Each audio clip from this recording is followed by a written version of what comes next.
दोस्तों, कहा जाता है किसी इलाके में एक नेक लड़की रहा करती थी। वो लड़की बहुत ही ज्यादा खूबसूरत थी। एक बार वो लड़की कहीं पर जा रही थी और एक हिंदू शख्स ने उस लड़की को जाते हुए देख लिया और वो उसके हुस्न का आशिक हो गया।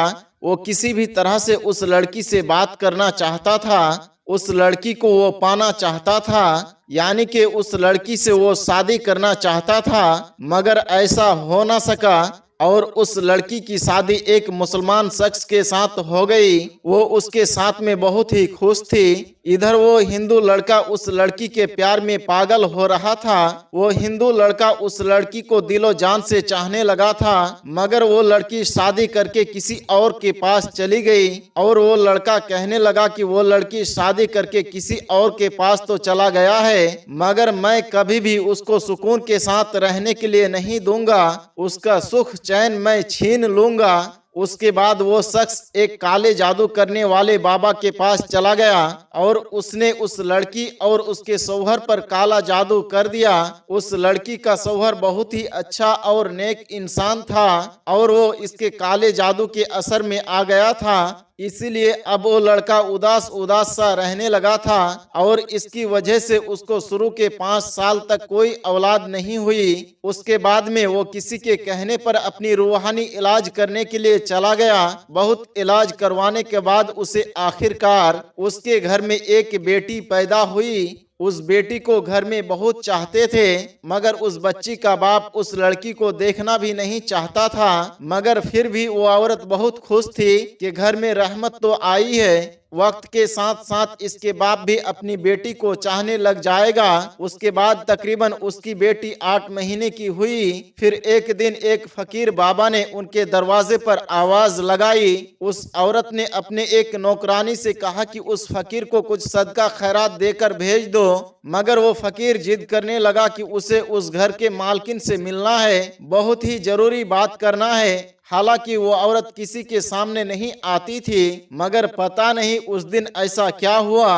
कि वो औरत खींची खींची उस फकीर के सामने आ गई। वो फकीर कहने लगा कि बेटी बहुत भूख लगी है, खाना खिलाओ। उस औरत ने उसको खाना खिला दिया। फिर वो फकीर कहने लगा बेटी पानी भी पिलाओ। उस औरत ने अपनी नौकरानी से कहकर पानी भी मंगवा दिया। फकीर ने जैसे ही उस पानी में देखा तो उस औरत से फकीर कहने लगा इस पानी में तो सांप है। तो ये सुनकर वो औरत बहुत हैरान हुई और कहने लगी पानी में सांप आखिरकार कैसे हो सकता है। फकीर फिर कहने लगा कि बेटी आप पर किसी ने काला जादू किया हुआ है, आपकी कोई भी औलाद जिंदा नहीं बचेगी। इस पर वो औरत हंसने लगी और कहने लगी तुम झूठ बोल रहे हो, मेरी तो एक बेटी है जो अंदर सो रही है। उस फकीर ने कहा वो सो नहीं रही है, उसको अंदर जाकर देख लो। ये सुनकर वो औरत बहुत हैरान हुई और अपने घर के अंदर गई और अपनी बेटी को जाकर संभाला तो उसने देखा कि उसकी बेटी सच में मरी पड़ी है। उसके बाद वो औरत वापस दौड़ती हुई घर के बाहर आई, मगर तब तक वो फकीर कहीं पर जा चुका था, यानी कि वो फकीर वहां से गायब हो चुका था। उसके बाद वो औरत ने सारा वाकया अपने शौहर को बताया। सब लोग बहुत हैरान थे कि बच्चे की अचानक इस तरह से मौत कैसे हो सकता है और वो फकीर कौन था। लेकिन फिर सब्र तो करना ही था। इस औरत ने भी सब्र किया और अल्लाह के सामने सजदा करके गिड़गिड़ाने लगी, या अल्लाह मुझसे ऐसा कौन सा गुनाह हो गया है कि मुझसे मेरी खुशियां ही रूठ गई है। खैर दोस्तों, इस बच्ची के मौत के 1 साल के बाद फिर से इस औरत की एक और बेटी पैदा हुई जो पहली वाली बेटी से भी ज्यादा खूबसूरत थी। वो औरत अपने इस बेटी को किसी के सामने भी नहीं लाती ताकि उसकी बेटी को किसी की नजर ना लग जाए, क्योंकि वो अपनी एक बेटी को खो चुकी थी, इसीलिए वो अपनी इस दूसरी बेटी को खोना नहीं चाहती थी। लेकिन जब उसकी ये बेटी 2 साल की हुई, फिर एक बार वो फकीर उसके दरवाजे पर आया। जैसे ही उस फकीर को उस घर के नौकरानी सदका खैरात देने के लिए गई और उस फकीर को वो पहचान गई। और उसने भागते हुए अपनी मालकिन को जाकर बताया। इस औरत को ये शक हो गया कहीं ये फकीर इसकी दूसरी बेटी को लेने के लिए तो नहीं आया है, इसलिए भागते हुए पहले वो अपनी बेटी के पास गई। उसने ये देखा कि उसकी ये बेटी आराम से सो रही है। उसने अल्लाह का शुक्र अदा किया और फिर अपनी नौकरानी से कहा कि उस फकीर को सदका खैरात देकर उसे रुखसत कर दो। वो फकीर घर से जाते हुए ये कहने लगा, इस घर की मालकिन पर बहुत ही बुरा जादू किया गया है, इस घर की कोई भी औलाद जिंदा नहीं बचेगी, उससे कहो वो अपना इलाज करवाए। इस तरह से कहकर वो फकीर वहां से चला गया। उस फकीर की ये बातें सुनकर वो औरत रोने लगी। ये देखकर उसकी नौकरानी अपने मालिक के पास गई और उसको बुलाकर लाए। उसका शौहर एक घोड़े पर बैठकर अपने घर पहुंचा। जैसे ही वो घोड़ा उसके घर के अंदर दाखिल हुआ तो वो घोड़ा अजीब हरकतें करने लगा। वो घोड़ा उसके घर के आंगन में अपने पैरों से गड्ढा खोदने लगा। ये देखकर सभी लोग हैरान हो गए। ये घोड़ा आखिर घर में कब्र किसका खोद रहा है। देखते ही देखते उस घोड़े ने एक बड़ा सा गड्ढा खोद दिया। फिर उसके बाद में उस औरत की बेटी चलते हुए उस गड्ढे के पास में आई। सब लोग उसको रोकते उससे पहले ही वो जाकर गड्ढे में गिर गई और उस बच्ची की वहीं पर जान निकल गई। इस हादसे के बाद में अब उस औरत को यकीन हो गया था कि वो फकीर ठीक ही कह रहा है। उसके बाद में फिर वो औरत एक बहुत बड़े आलिम के पास गई और अपना इलाज करवाना शुरू कर दिया। उस इलाज के दौरान ही उसके घर में एक और बेटी पैदा हुई। अब वो औरत और उसके शौहर दोनों ही खौफजदा रहते थे उनकी इस बेटी के साथ भी कुछ ऐसा वैसा ना हो जाए, मगर आखिर में वही हुआ जिसका उनको डर था। एक दिन वो दोनों अपनी बेटी को साथ लेकर उस आलिम के पास जा रहे थे तो रास्ते में अचानक कहीं से उड़ती हुई एक चील आई और उस मासूम सी बच्ची को उठाकर ले गए और ये दोनों मियाँ बीबी उसे देखते ही रह गए। उस चील ने आसमान में ले जाकर उस बच्चे को वहीं से छोड़ दिया। वो बच्ची सीधा जमीन पर आकर गिर गई और उसका जिस्म पूरी तरह से बिखर गया। ये हादसा देखकर दोनों मियाँ बीबी तड़प कर रह गए, मगर वो करते भी तो क्या करते। अब वो औरत सोचने लगी आखिर ये सब कैसे हो रहा है, आखिर हमारी बेटियों को मारने वाला है कौन। दोस्तों, इसके कुछ दिनों के बाद में फिर से वो फकीर आया और आवाज लगाने लगा। नौकरानी ने देखा कि ये वही फकीर है। नौकरानी दौड़ती हुई अपनी मालकिन के पास गई और उसको इस फकीर के बारे में बताया। वो औरत उस फकीर के सामने आई और रोती हुई बोली, अब तुम किसको लेने के लिए आए हो? जब भी तुम आते हो हमारी औलाद को ले जाते हो। अब तो मेरे पास में कुछ बचा भी नहीं है, अब तो मेरी गोद भी खाली है। वो फकीर कहने लगा, ए औरत, तुम मुझ पर यकीन रखते हो तो मुझे अपने घर के अंदर ले चलो, मुझे खास तुम्हारे काम के लिए ही भेजा गया है। उस औरत ने उस फकीर पर यकीन कर लिया और उस फकीर को अपने घर के अंदर लेकर आई। फकीर ने उसके पूरे घर का चक्कर लगाया और फिर एक जगह पर बैठ गया और फिर पानी मांगने लगा। उसकी नौकरानी ने उस फकीर को पानी लाकर दिया।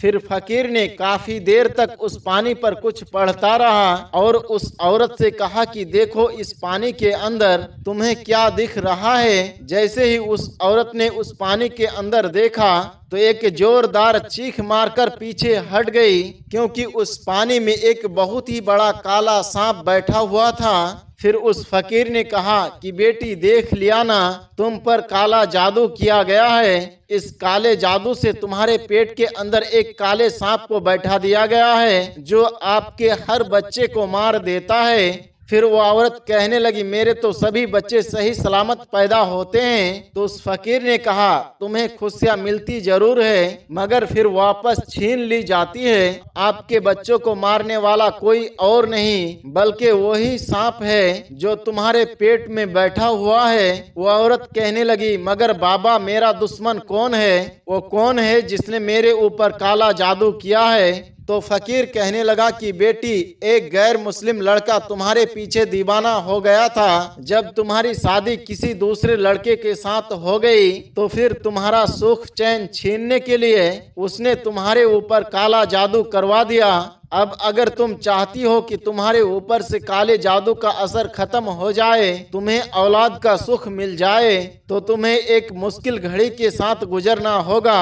वो औरत अल्लाह की एक नेक बंदी थी। उसने हिम्मत करके कहा कि मैं इसके लिए हर मुश्किल घड़ी से गुजरने के लिए तैयार हूँ, आप बस मुझे हुक्म करें, बस इस गंदे इल्म को यहाँ से हटाना है। वो फकीर कहने लगा कि तुम्हें अपनी औलाद को जिंदा रखने के लिए उस सांप को पहले पैदा करना होगा, यानी कि पहले उस सांप को तुम्हारे पेट से बाहर निकालना होगा, तभी तुम्हारे आने वाले बच्चे की जिंदगी महफूज हो सकती है। वो औरत अपने औलाद को बचाने के लिए इस मुश्किल काम को करने के लिए राजी हो गई। उसके बाद में फकीर ने उसको कुछ अमल भी बताए जिसको उसने रात में तन्हाई में करते थे।